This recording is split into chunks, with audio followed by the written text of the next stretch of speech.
Bienvenidos, queridos oyentes. Juntos embarguémonos en un mar de letras con este exclusivo podcast. Les habla el inédito Alex Melgarejo, la inigualable Rosemary Osorio y la magnífica Cris Sánchez de la institución educativa, o mejor dicho, Templo del Saber 7224 Elías Remigio Aguirre Romero, del distrito de Villa El Salvador, región Lima.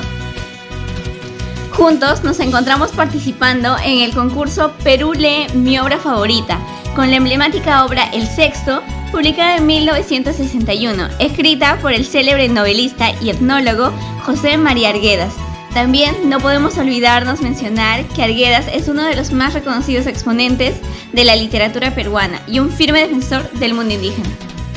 Totalmente, y eso no queda solo en una obra, porque Arguedas no es autor de un solo relato memorable, para nada. Entre sus trabajos más destacados está Guarmacuyay, El sueño de Pongo, La agonía de Rasuniti, que son prácticamente indispensables para entender su universo, pero también escribió cuentos potentes como Agua, El barranco, Oro Vilca, La muerte de los Arango, Hijo solo, El horno viejo, entre otros.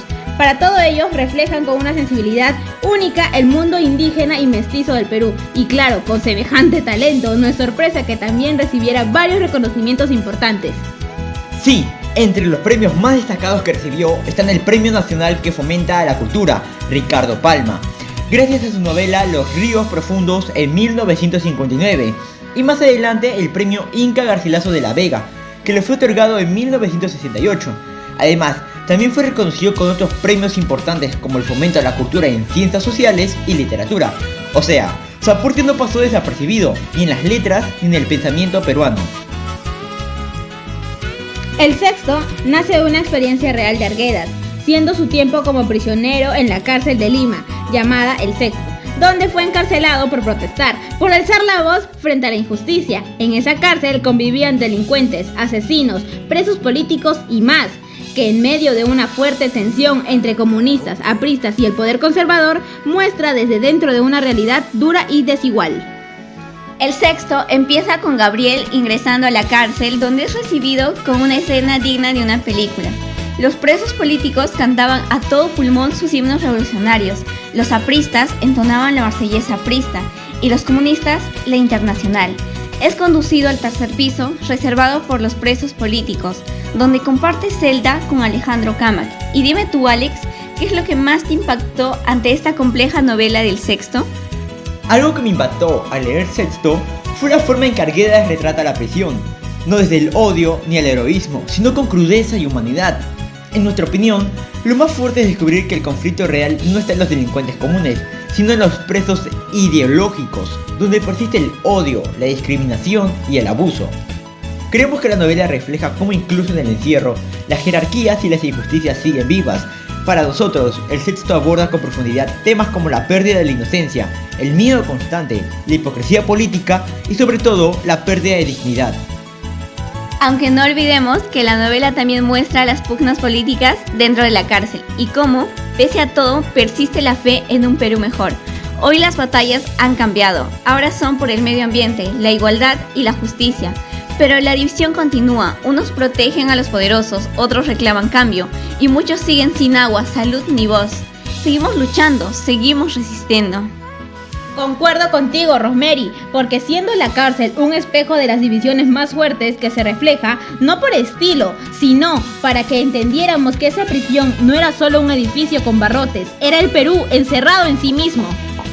Así que acompáñennos a conocer estos personajes que reflejan un Perú que aún intentamos comprender. La historia nos confronta con verdades incómodas, empezando por Gabriel, quien observa y resiste sin pertenecer a ningún grupo. A su lado está Cámac, comunista sabio y humano, que se convierte en su guía incluso después de su muerte. También aparece Moctuyo, aprista arequipeño con la mente abierta. A diferencia de otros, él no es fanático. Entabla amistad con Gabriel, y cómo olvidar a Pacasmayo, que termina destrozado por la desesperación y la locura. Y cómo olvidar a Policarpo, el piurano conservador, que representa a ese Perú que aún rechaza lo diverso. En la cárcel el poder se disputaba entre Maraví, un delincuente violento, el negro Puñalada, que maneja los negocios ilegales y se enamora de Rosita, y Rosita, un travesti temido, condenado por asesino y ladrón. Otro de los líderes del penal también está Clavel, un joven obligado a prostituirse, cuya historia, marcada por el abuso, termina en la locura. Son personajes que revelan la crudeza y el daño profundo del sistema carcelario. Otros personajes emblemáticos son el japonés, Livio Taseiko, el negro exhibicionista, entre otros. Todos los personajes, desde los más poderosos hasta los más invisibles, hablan de un universo marcado por la violencia, el dolor y la locura, pero también por gestos de resistencia. La novela muestra cómo la cárcel reproduce las desigualdades de afuera.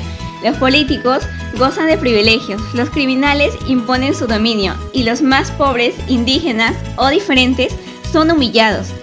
Narrada desde la mirada sensible de Gabriel, la historia entrelaza lo real y lo simbólico, confrontando la lógica urbana con una visión andina que valora lo natural, la comunidad y la memoria. Arguedas exalta lo indígena como una forma de deshumanización. Y tampoco olvidar el caso de Clavel, que fue un joven obligado a prostituirse, y de Rosita, que fue un travesti temido y respetado. Evidencian cómo el machismo y la represión de la sexualidad se convierten en armas dentro del penal, se convierten en moneda de poder y dominio.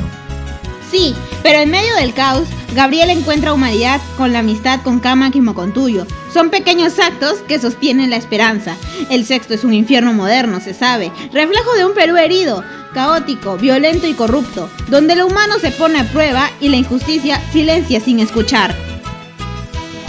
Para concluir este viaje por el sexto, solo queda agradecer a Arguedas por escribir esta obra, que también es una denuncia y memoria viva.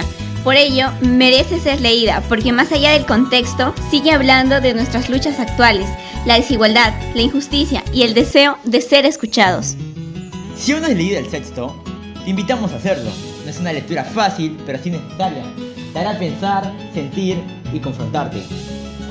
Gracias por acompañarnos en este viaje literario, un espacio donde la literatura se siente, se cuestiona y se comparte. ¡Hasta la próxima! Y no dejen de leer.